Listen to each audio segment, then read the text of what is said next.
주간에 저희가 아틀란타를 다녀왔습니다. 말씀드렸다시피 둘째 아이가 학교를 거기서 졸업했고 거기서 직장을 얻어서 완전히 이제 살림을 내주면서 이사를 시켜주어야 했기 때문입니다. 여러분 존경합니다. 이게 보통 일이 아니더라고요. 여러분 아시다시피 제가 처음에 유니온교회 와서 섬기기 시작했을 때 저희 가족 상황이, 첫째는 달라스에 직장생활에서 두고 왔고요, 둘째는 그 말씀드린 아틀란타에서 학교 다니고 있었고요, 막내인 샘만 데리고 이사를 왔습니다. 그래서 교회 가족들에게는 이제 막내만 인사를 시켰죠. 그러다가 시간이 흐르면서 첫째 딸이 이곳을 방문해서 예배도 드리고 인사드리고, 둘째 딸이 또 졸업하고 두어 달 이곳에 와 있게 되었습니다. 문제는 딸아이들이 한 명씩 더 나타나게 될 때마다 교회 가족들이 계속 애들을 보고 이러시는 거예요. 어쩌면 아빠를 꼭 닮았네. 붕어빵이야. 여러분, 저희 아들에게 그러는 건 좀 괜찮은데 꼭 딸에게까지 그렇게 말씀을 하셔야 되겠습니까? 목사의 자녀로 자라는 것이 힘들죠. 시어머니들이 꽤 많지 않습니까? 그래서 일반적으로 그 MK, 목사 자녀, 목사 키드라고 얘기하는데 스트레스를 많이 받는데요. 맞죠? 하지만 드리는 말씀은 저희 아이들도 그런 어려움들이 있었긴 하겠지만, 특별히 저를 닮아서 아빠를 닮은 그 MK, 목사 딸과 아들로 자라는 것에 유익도 있을 거다라는 생각을 해봅니다. 뭘 좀 하려고 하다 봐도 이렇게 울타리 같은 게 있는 거죠. 그래서 우리 아버지가 목사님인데 내가 이 일을 이렇게 쉽게 이러저러한 일들을 결정하기보다 한 번 더 이렇게 생각해보는 그런 유익이 있습니다. 우리 아버지가 목사인데 오늘 우리가 살피려고 하는 빌립보서 1장 27절이 그런 이야기가 되겠습니다. 사도 바울이 빌립보 교회 성도들을 향해서 쭉 편지를 써내려가고 있는데요, 이렇게 권면하고 있어요. 너희들 그리스도의 복음에 합당하게 생활하라. 함께 해볼까요? 그리스도의 복음에 합당하게 생활하라. 그리스도의 복음에 합당하게 생각하라. 우리는 지난 시간에 사도 바울의 인생 전체를 이끄는 중요한 원리 한 가지를 살폈습니다. 일평생 사나 죽으나 그리스도의 복음이 전파되는 것을 자기 인생의 가장 중요한 것으로 여겼습니다. 그리고 그 일을 위해서 평생을 헌신했습니다. 또 그 방법도 우리들에게 좋은 본이 됩니다. 덜 중요한 것, 자기 자신에 대해서 이렇다 저렇다 이야기하는 것 갖고는 절대 싸우지 않습니다. 그러나 복음, 진리를 대적하는 이들에 대해서는 생명을 걸고 싸웠습니다. 자기에게 시비를 거는 것, 예수님을 직접 보지도 못한 이가 무슨 사도야, 이렇게 시비를 거는 사람들에 대해서는 끝까지 참고 다 양보합니다. 왜요? 자기가 누군지, 무엇을 위해 사는지를, 결국 무엇을 하려고 하는지를 분명히 알고 있었기 때문입니다. 심지어 그는 시기심 때문에 복음을 전하는 사람들, 사도 바울이 감옥에 갇혔대, 이때 우리가 열심히 해서 더 많이 우리 교회를 흥왕케 하자, 그러는 이들의 시기심까지도 기뻐하며 품습니다. 왜? 복음이 전파되는 기회로만 사용할 수 있다면 나는 정말로 기쁘다. 나는 그 일만 잘 될 수 있다면, 나는 감옥에 있어도 너무 좋다. 복음만 흥왕한다면 심지어 그는 나는 살아도 좋고 또는 죽어도 좋다. 이게 이제 지난 시간에 살핀 말씀이 되겠습니다.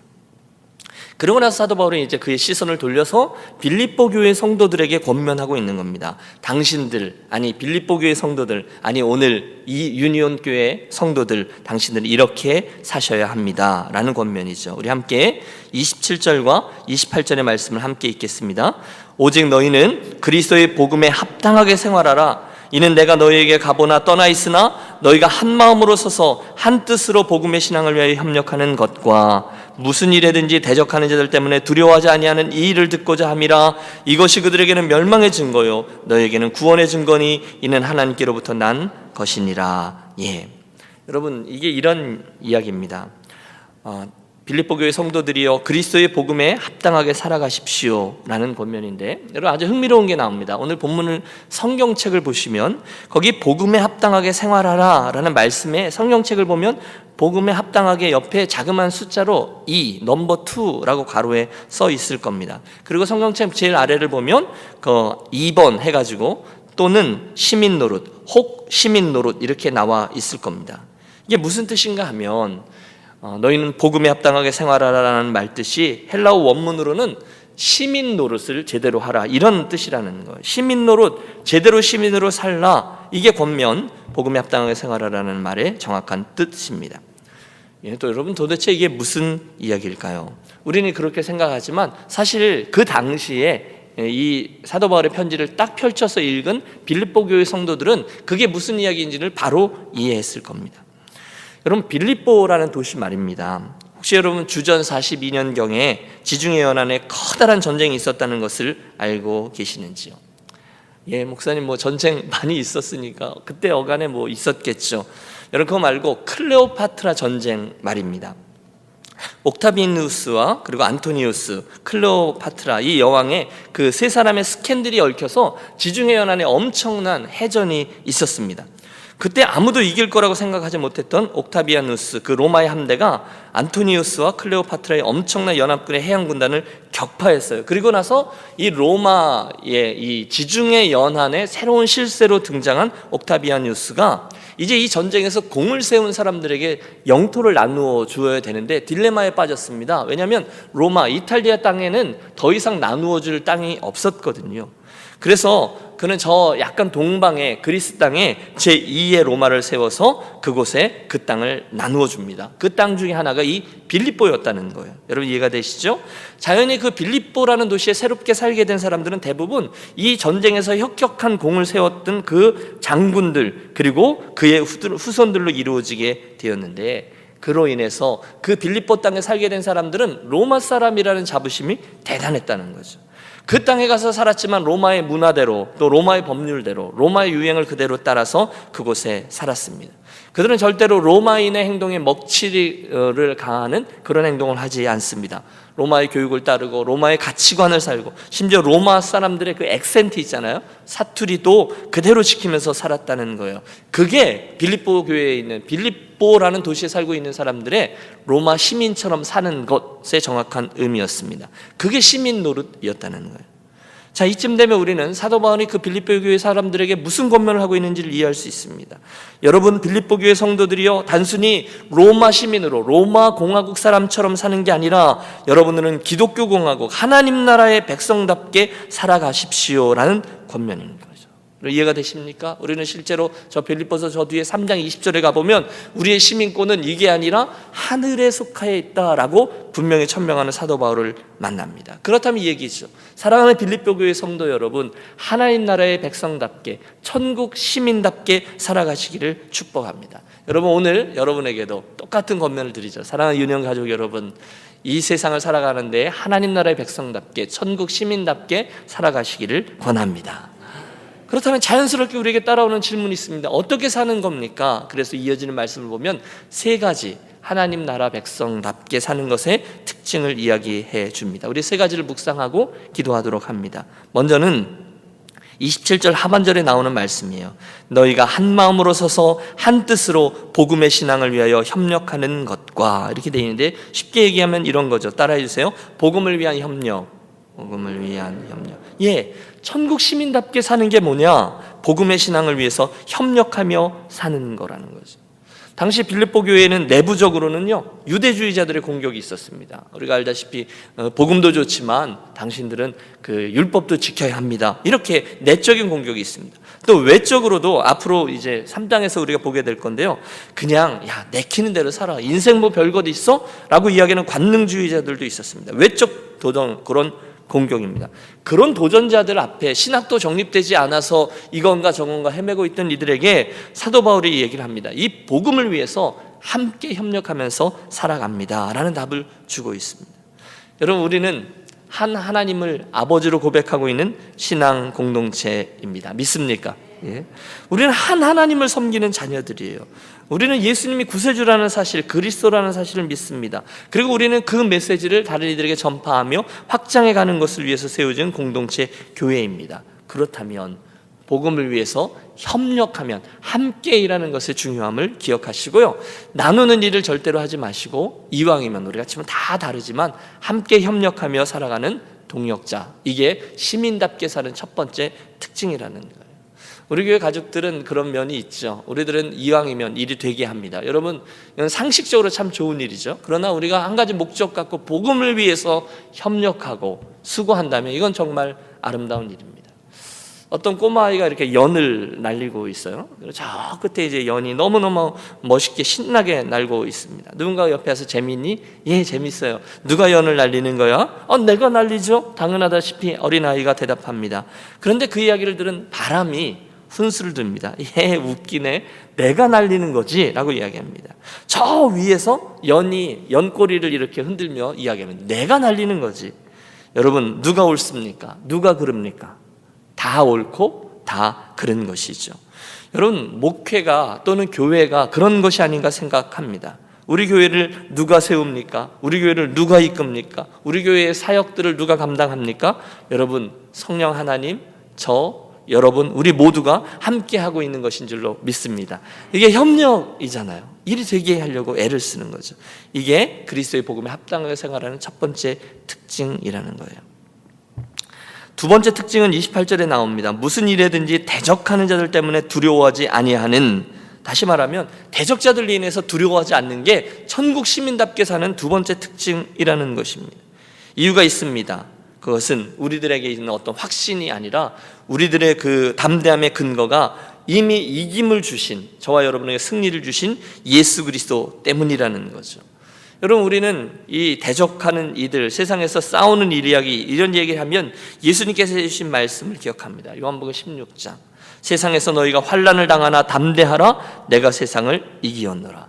주님께서 이미 그 D-Day를 정해 놓으셨어요. 아니, 빅토리죠. V-Day를 정해 놓으셨어요. 그렇기 때문에 우리는 어떤 일이 있어도 결국은 주께서 승리케 하시고 우리를 그 승리의 자리를 초대하신다라는 것을 믿기 때문에 두려워하지 않는 것이죠.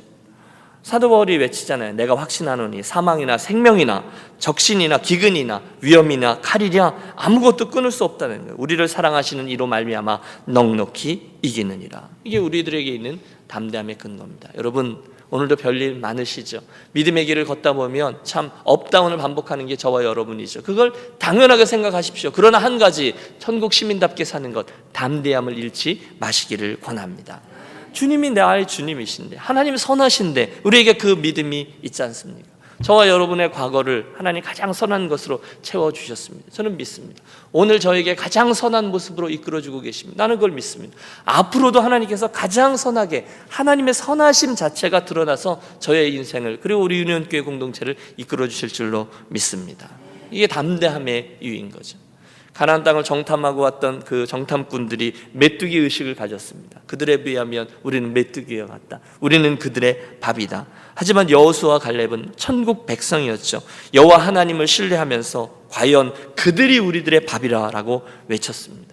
세상적으로 보면 그들의 시선이 맞고 상식적으로 봐도 그들의 시선이 맞지만 우리들이 믿는 것은 하나잖아요. 여호와 하나님. 성곽은 든든하고 사람들은 장대하고, 그 나머지 10명의 말이 맞아요. 육척 장수 골리앗 앞에서도 다윗은 담대함에 나갑니다. 두려움이 있죠. 왜 없겠어요? 하지만 믿음이 그들을 두려움에서 건져냅니다. 느헤미야가 예루살렘에 와서 성벽을 재건할 때 그 지역에 있던 산발랏과 도비아가 협박하고 편지 보내고 모함을 합니다. 하지만 느헤미야는 담대하게 그러거나 말거나 나는 나의 길을 간다, 하나님 주신 소명의 길이다라고 성곽 재건을 계속해 나갑니다. 여러분, 저와 여러분에게 별일 많은 인생이고 또 앞으로도 오래 남겨져 있는 기간에도 별일이 많겠죠. 우리들 공동체 안에도 오늘 우리가 지켜보다시피 많은 일들이 있을 거예요. 개인적으로도 많은 일들이 있을 거예요. 그러나 천국 백성은 하나님 나라라는 든든한 믿음 때문에 오늘 보면 한 마음으로 협력하라 그랬는데 이 시험으로 그 자리에 stand firm입니다. 영어로는 딱 버텨 서는 겁니다. 별 일들이 많지만 이런 일도 있고 나를 낙심시키는 일도 있고 저 양반은 제대로 안 하고 에이 그러거나 말고, 나도 그게 아니라 나는 담대하게 이 길을 계속해 나가는 것이죠. 마지막 세 번째 특징은 29절입니다. 그리스도를 위하여 너희에게 은혜를 주신 것은 다만 그를 믿을 뿐 아니라 또한 그를 위하여 고난도 받게 하려 하심이라. 예, 분명 하나님이 우리들에게 은혜를 주셨습니다. 여러분, 하나님이 여러분을 사랑하셨고 하나님께서 여러분에게 은혜를 주셨고 성령님 주셨고 믿음 주셨고 구원케 하셨습니다. 너무너무 감사할 일이고 찬송할 일입니다. 그런데 한 가지를 더 주셨다는 거예요. 그것은 바로 고난입니다. 여러분, 이게 충격이죠. 저와 여러분 원하지 않지만 그리스도인의 삶은 원래 그렇다는 거예요. 여러분, 이게 저와 여러분에게 무슨 문제가 있어서가 아니라 그리스도인의 삶에 고난도 하나님이 주셨어요. 그러나 그 고난을 바라보는 우리들의 시각이 문제인 거죠. 우리들이 제대로 바라보면 그 고난은 하나님의 변장된 축복임을 우리는 믿습니다. 그리스도를 위하는 것, 그를 믿는 것뿐 아니라 또한 그를 위하여 고난을 당하는 것이 너희에게 선사되었기 때문이다. 이게 오늘 원문을 직역하면 이런 말씀입니다. 고난이 선물이라는 거예요. 아니, 목사님, 믿음이 선물이라는 것은 이해가 되지만 고난이 선물이라는 건 결코 이해하기가 쉽지 않습니다. 아니, 주님, 저는 이해하고 싶지 않습니다. 저는 고난을 원치 않습니다. 그런데 여러분, 사도 바울은 이미 이것을 경험한 거죠. 그는 심지어 그가 지금 어디에 있는 거죠? 예, 감옥 속에 있는 거예요. 그 고난을 누가 좋아하겠어요? 사도 바울은 그러나 우리에게 권합니다. 그리스도인으로 산다는 것은 아예 주님이 고난도 선물로 준다는 것을 인정하라는 거예요. 그가 여러분 밖에서 아주 멋진 호텔에서 이런 편지를 쓰고 있으면 우리는 안 읽을 겁니다. 그러나 그가 어디에 있습니까? 로마의 지하 감옥 속에 있는 것입니다. 그런데 그 속에서 나는 고난도 천국 시민의 특징이다. 나는 즐거워한다. 나는 이래도 좋고 저래도 좋다라고 이야기합니다. 여러분, 성경을 보십시오. 욥기를 읽어보십시오. 사탄을 물리치고 결국 하나님의 영광을 드러냅니다. 여러분, 우리들에게 고난이 없으면 저와 여러분은 절대로 교만해서 예수님 끝까지 잘 안 믿을지도 모릅니다. 중간중간에 교만이 우리들을 하고 정신을 차리게 하고, 교만이 우리로 하여금 나에게 무엇이 부족한지를 알게 하고, 고난이 우리로 하여금 하나님께서 무엇을 말씀하시는지 알게 하고, 고난이 우리로 하여금 우리들의 소명을 발견하게 하고, 그래서 사도 바울이 고난이 내게 유익하다라고 얘기하죠. 여러분들에게 고난이 없으면 여러분, 우리는 대부분은 아마 교만해서 예수님 제대로 안 믿을지도 모릅니다. 고난은 우리들에게 천국의 상급을 쌓게 도와줍니다. 그러므로 여러분, 우리에게 너무 자주 있는 주제죠. 고난을 당할 때 하나님은 나를 사랑하지 않는 걸까요? 내가 큰일 나서 뭘 잘못했나 봐 라고 생각하지 마시고, 이 고난도 하나님의 선하심이라는 큰 그림하에서 보면 하나님의 선물이다. 오늘 이 말씀으로 이렇게 믿는 것입니다. 너희에게도 그와 같은 싸움이 있으니 너희가 내 안에서 본 바요 이제도 내 안에서 듣는 바니라. 사도 바울이 지금 그 얘기하는 거죠. 나를 봐라 라는 얘기. 내가 지금 그리스도를 위해 고난을 내가 채우고 살아간다. 나는 감옥 속에 있다. 그런데 이게 천국 백성으로 당연한 거예요. 여러분, 그는 평생을 그리스도를 위해서 고분분투했습니다. 왜 중간중간에 하나님 주신 기쁨이 없었겠어요? 그러나 고난까지도 당연한 것으로 받아들이며 하나님의 선하심과 믿음 안에 스탠드 펌 든든히 서서 별일들은 계속 있지만 그 일들을 잘 감당해냈던 것을 기억합니다. 말씀을 정리하죠. 서론에서 말씀드렸다시피 하나님 나라의 시민은 하늘나라의 가치와 법칙대로 살아갑니다. 물론 요즘도 우리가 하나님 나라의 법칙대로 살아가면 바보라는 소리를 듣습니다. 요즘이 어떤 세상인데, 여러분 세상을 보십시오. 그런데 아직도 순진하게 평화를 이야기하고, 믿음을 이야기하고, 소망을 이야기하고, 온유를 이야기하고, 겸손을 이야기하고, 인내를 이야기하냐 빈정됩니다. 그렇게 살면 생전 남의 아래에만 짓밟히며 살 거라고 세상은 말합니다. 사람들이 당신을 무시할 거라고 말합니다. 그러나 그리스도인이 어떤 사람입니까? 그리스도인은 오늘 하나님 나라의 가치를 그대로 믿고 그대로 살아가는 사람인 줄로 믿습니다. 왜요? 천국 시민답게 사는 사람입니다. 이게 복음에 합당하게 생활하라라는 말의 정확한 의미입니다. 사랑하는 여러분, 2000년 전 빌립보에 살고 있었던 빌립보 사람들은 로마의 정신과 가치관을 잊지 않으려고 최선을 다했습니다. 심지어 그들의 문화, 그들의 억양까지도, 로마 사람들의 사투리죠, 로마인들의 그 액센트까지도 그대로 지키며 살아가기 위해 애를 썼다는 거예요. 그것처럼 너희는 오늘 하나님 나라의 백성답게 살아가라, 천국 시민답게 살아가라. 세 가지를 권면했습니다. 첫째, 복음을 위하여. 여러분, 이왕이면 일이 되도록. 마음에 안 들죠? 저분이 하는 일이 그 스타일이 뭐가 좋겠어요? 나와 다르죠. 그러나 협력하는 것입니다. 복음만 흥황하면 되니까요. 두 번째는 뭐죠? 어떤 대적자, 별일들이 생겨나도 두려워하지 않는 겁니다. 하나님이 선하신데 그분은 이미 나에게 승리를 주셨는데 그리고 마지막 셋째는 심지어 고난까지도 이게 선택 과목이 아니라 필수 과목이구나 라고 하나님의 은혜의 큰 그림하에서 이해하며 그것을 기뻐하며 은혜로 여기며 살아갑니다. 누가요? 천국 시민이요. 누가요? 하나님의 백성이요. 사랑하는 여러분, 오늘 저와 여러분은 복음을 위해 협력하는 인생을 살아가고 있습니까? 아니면 해치는 인생을 살고 있습니까? 오늘 우리는 상황과 환경과 심지어 나를 송사하는, 예수 잘 믿는데 방해가 되도록 일을 만드는 이들을 두려워합니까? 아니면 담대함으로 나갑니까? 오늘 우리는 저와 여러분에게 개인적으로 또 우리 교회 공동체에게 있는 고난 때문에 비명을 지릅니까? 아니면 감사로 인내합니까? 바라기는 오늘의 말씀을 들은 우리 모두가 천국 시민답게 사는 삶, 복음에 합당한 생활을 하기 위해서 세 가지: 복음을 위한 협력, 어떤 상황에서든지 담대함, 그리고 고난까지도 나는 싫지만 심지어 하나님의 선하심 아래서 선하심으로 이해하고 살아가는 저와 여러분이 되시기를, 이 아침에 그런 소원을 담고 기도하는 시간이 되시기를 축원합니다. 기도하겠습니다.